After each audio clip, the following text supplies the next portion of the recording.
뭇 백성이 우레와 번개와 나팔 소리와 산의 연기를 본지라 그들이 볼 때에 떨며 멀리 서서 모세에게 이르되 당신이 우리에게 말씀하소서. 우리가 들으리이다. 하나님이 우리에게 말씀하시지 말게 하소서. 우리가 죽을까 하나이다. 모세가 백성에게 이르되 두려워하지 말라.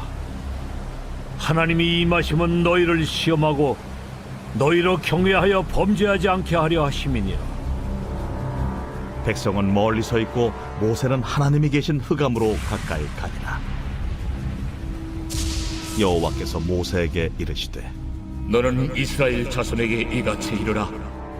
내가 하늘로부터 너희에게 말하는 것을 너희 스스로 보았으니 너희는 나를 비겨서 은으로나 금으로나 너희를 위하여 신상을 만들지 말고 내게 토단을 쌓고 그 위에 내 양과 소로 내 번제와 화목제를 드리라. 내가 내 이름을 기념하게 하는 모든 곳에서 내게 임하여 복을 주리라. 내가 내게 돌로 제단을 쌓거든 다듬은 돌로 쌓지 말라. 내가 정으로 그것을 쪼면 부정하게 함이니라. 너는 층계로 내 제단에 오르지 말라. 내 하체가 그 위에서 드러날까 함이니라. 샬롬, 여러분 반갑습니다. 오늘도 큐티러 여는 기막힌 하루입니다. 오늘 우리에게 허락하신 본문은 출애굽기 20장 18절부터 26절 말씀이 되겠습니다. 시내 광야에 들어선 이스라엘 백성들을 위해 하나님께서는 십계명을 주셨습니다. 계명을 주신 후 모세와 대면하시는데 이것을 지켜본 이스라엘 백성들은 어찌할 바를 알지 못한 채 두려움에 떨고 있습니다. 모세와 대면하실 때 우레와 번개와 나팔 소리와 또 산의 연기가 피어오르는 것을 보니 그저 떨려서 멀리 서 있을 수밖에 없을 정도로 이스라엘 백성들은 두려웠던 것입니다. 우리나라 속담 중에 자라보고 놀란 가슴 소뚜껑 보고 놀란다는 말이 있죠. 어쩌면 이스라엘 백성들이 얼마 전에 애굽에 임한 10가지 재앙이 있었는데 그 재앙이 떠올랐지 않았을까라는 추측을 하게 됩니다. 지금 우리와 번개가 치니 그때 그 생각이 절로 나서 두려울 수밖에 없었을 것입니다. 이런 백성들에게 모세는 두려워하지 말라고 합니다. 그럼 첫 번째로 두려워하지 않으려면 어떻게 해야 할까요? 그것은 역설적이게도 두려워해야 한다는 것입니다. 하나님께서는 오늘 우레와 번개와 나팔 소리를 내시고 또 산의 연기를 보여주신 것은 하나님의 영광스러운 위엄을 감각적으로 깨닫게 되어 복음의 위로를 받을 수 있도록 하기 위한 준비 과정이었습니다. 이 두려움 때문에 백성들은 떨렸고 너무도 자연스럽게 멀리 설 수밖에 없었지요. 그리고 하나님의 말씀을 직접 듣기보다는 모세에게 말하라고 하면서 듣겠다는 태도를 취하게 된 것입니다. 하나님께서 직접 말씀하시면 우리가 죽을까 한다는 그 두려움이 하나님께서 모세를 통해 하신 말씀을 얼마든지 들을 수 있다는 통로를 만들었던 것입니다. 이스라엘 백성들에게 임한 두려움의 요소였던 번개와 우레와 나팔 소리, 산의 연기는 이들의 마음을 여는 열쇠가 되었습니다. 이 두려움은 십계명의 율법이 들리고 십계명이 마음에 새겨지는 계기가 되었던 것입니다. 그러기에 두려워하는 이스라엘 백성들은 모세를 통해 두려워하지 말라는 가장 적절한 위로의 말씀을 응답으로 받을 수 있었습니다. 우리가 혼란에 빠질 정도로 하나님을 두려워해서는 안 되는 것이지만 죄에 대하여 분노하시며 심판하시는, 그러면서 애통해 하시는, 그리고 구원으로 인도하시는 100% 오르신 건강한 두려움이 우리 신앙에는 반드시 필요합니다. 죄인인 우리가 지금 우리에게 일어나고 있는 모든 일에 대하여 두려움과 사랑을 치우침 없이 가지고 있어야 할 것입니다.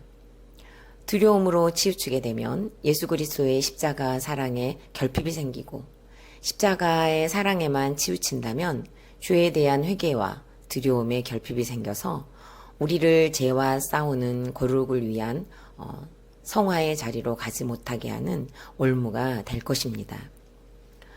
저에게 있어서 번개와 우레와 나팔소리, 또 산의 연기와 같은 사건을 묵상하면 어린 시절 엄마로부터의 학대와 또 결혼 생활, 남편의 뇌출혈 사건과 함께 찾아온 딸의 우울증, 그리고 다시 엄마와 살게 되면서 가출하고 싶고 죽고 싶었던 그때의 어린아이로 순간순간 되돌아가는 시간을 보내고 있는 오늘입니다.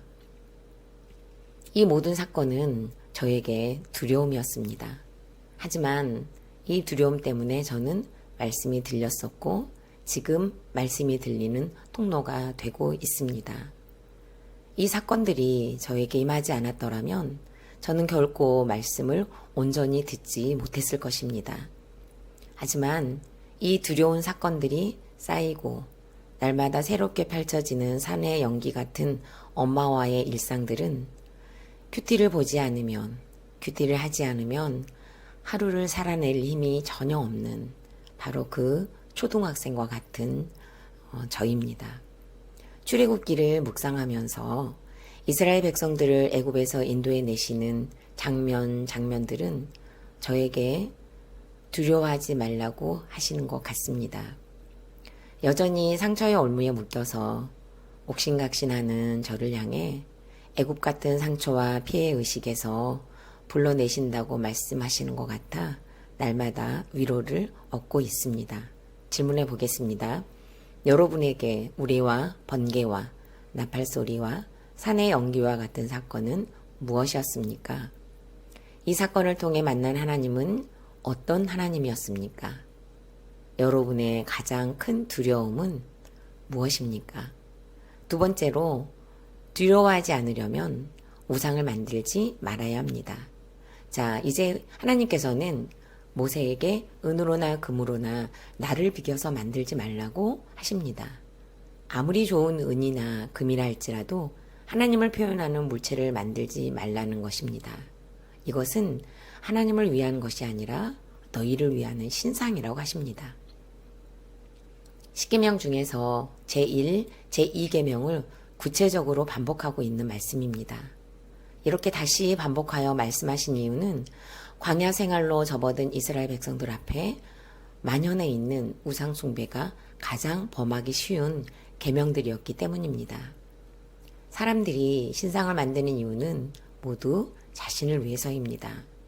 하나님은 인간의 손으로 만든 그 어떤 형상 속에 구속되는 제한된 존재가 아닙니다.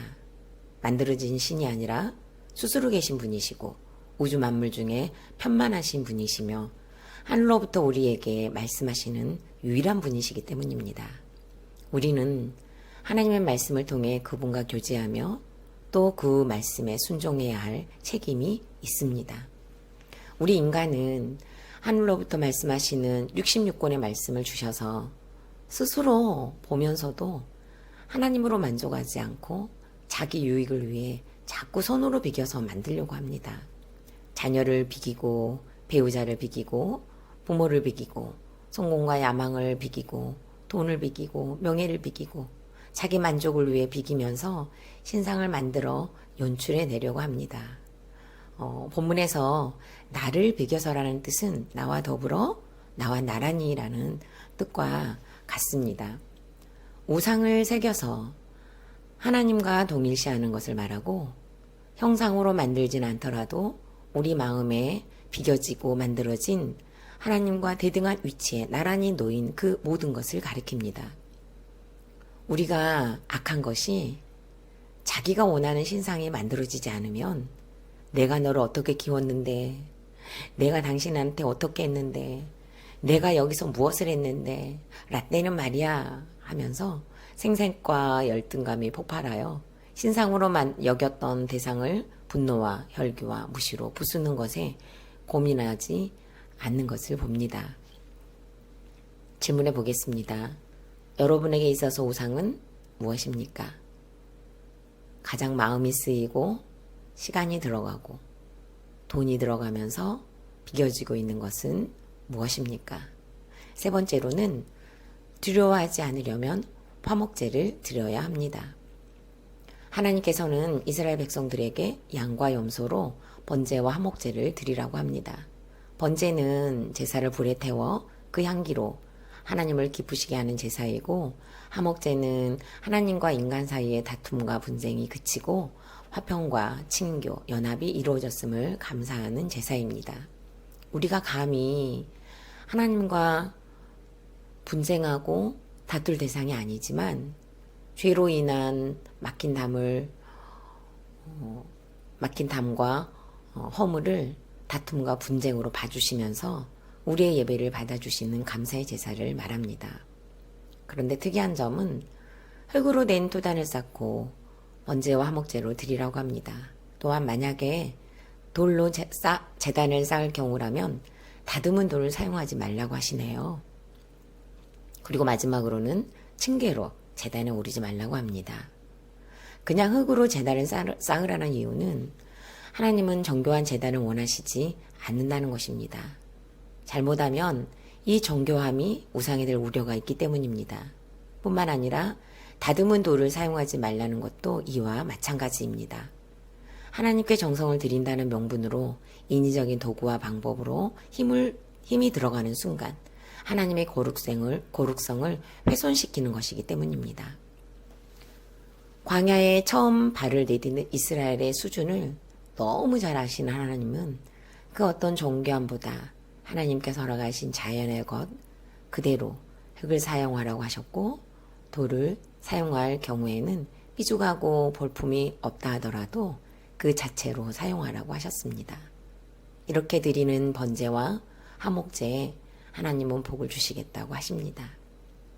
그리고 층계로 오르지 말라는 이유는 이 당시 우상을 섬기는 자들은 높은 제단을 쌓으면 쌓을수록 신이 제사를 빨리 받고 빨리 응답한다는 환상이 있었다고 합니다. 그렇기 때문에 하나님은 이와는 반대로 재물의 높이가 아니라 마음의 높이라는 것을 보이기 위해 제단을 낮게 쌓으라고 명령하시는 것이었습니다. 우리의 예배는 항상 복음 아래 있어야 합니다. 그리고 경건의 아름다움은 아무런 장식도 필요로 하지 않습니다. 흙과 같은 내 모습 이대로를 받으시고 다듬을 것이 너무 많은 돌덩이 같은 저와 여러분의 모습을 그대로 공동체에 가지고 나와 쌓기를 원하십니다. 돌과 돌이 서로 어긋맞아서 쌓이지 않는다 해도 쌓고자 하는 그 자체만으로도 하나님은 받으십니다. 오늘 또 우리 하나님은 우리의 드러난 하체와 같은 죄들을 용서하시려고 여전한 방식으로 예배와 목장 나눔과 키트를 통해 저와 여러분을 기다리고 계십니다. 저야말로 본문처럼 토단이고 다듬어지지 않은 돌 같은 자입니다. 얼마나 한심하고 또 한심한지 저의 뾰족하고 울퉁불퉁한 모습이 날마다 엄마를 통해 드러나고 있습니다. 눈을 뜨면 심령은 지옥 같습니다. 저의 죄를 날마다 직면하기 때문에 또 날마다 두렵습니다. 지난주에는 새벽 예배를 나오려고 준비하다가 저의 마음이 죄로 무성한 것을 깨달으며 내가 얼마나 울며 회개하려고 이렇게 살고 있는 걸까? 라는 질문을 저 스스로에게 하게 되었습니다. 이날 출애굽기 17장 1절부터 16절의 말씀을 통해 엄마를 미워하며 정죄하는 제가 하나님을 시험하는 자요 하나님과 다투는 자이며 우리 중에 하나님이 계신가 안 계신가 하는 자와 같다는 것으로 찾아오셔서 책망하셨습니다. 너무 회개가 되면서도 엄마와 얼굴을 마주하면 언제 그랬는지 다시 분이 올라오고 부시가 되고 혈기가 나오면서 죽어지지 않고 서서히 살아나는 저의 모습에 정말 좌절도 됩니다. 하지만 이렇게 질퍽거리는 저를 포기하지 않으시고 깨닫게 해주시니 주섬주섬 적용의 옷맵시를 만지작거리면서 하나님이 계신 흥함으로 가까이 가는 모세처럼 적용의 흑암으로 가까이 갈 힘을 주시는 사건이면서 또 돌 같은 저를 쌓는 사건이 있었습니다.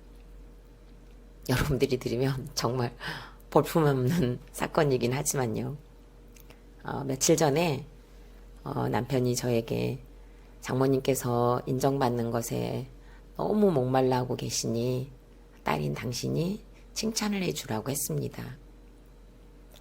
칭찬할 것이 없다고 하니 그래도 찾아보고 칭찬해서 찾아보라고 얘기를 해서 얼마 전 시장 바구니를 빤 것을 깜빡 잊고 널지 못했는데 목욕을 하시고 나오시면서 그것을 널어놓은 것을 보고 큐티척에다가 시장 바구니를 널어주셔서 감사합니다 라고 말하겠습니다를 써놓고 이틀 동안 적용을 못하고 씨름만 했습니다.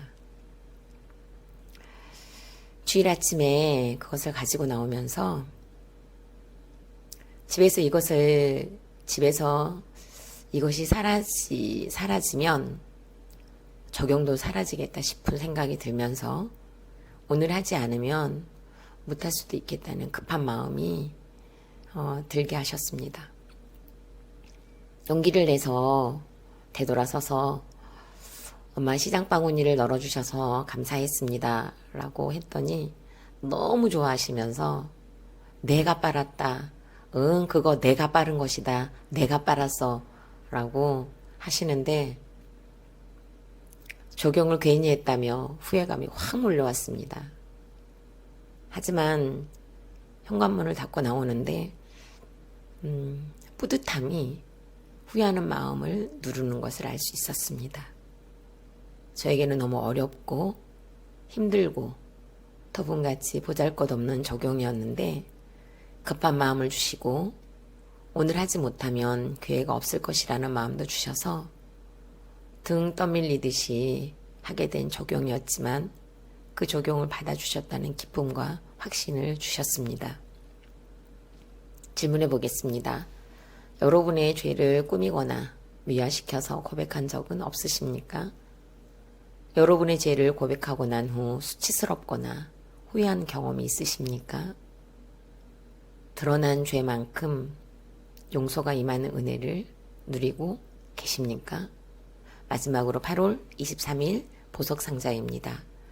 미련한 5 처녀처럼 잘 먹고 잘 자고 잘 살다가 주님을 못 만나면 그게 저주이고 지옥입니다. 엮이는 가정에서 힘들게 자라서 주님을 만날 수 있었다면 그게 축복입니다. 아멘. 다 같이 기도드리겠습니다. 날마다 죄의 종노릇하는 저를 보면 두렵습니다. 여전히 상처와 피해의식의 종이 되어 하나님과 다투는 악한 저를 용서하여 주옵소서. 오래와 번개와 나팔소리와 같은 사건을 주셔서 말씀이 들리게 하신 하나님을 찬송합니다. 죄의 싹은 사망이라고 하셨사오니 죄에 대한 두려움과 경각심을 잃지 않게 하셔서 십자가의 예수님을 항상 묵상하게 하옵소서.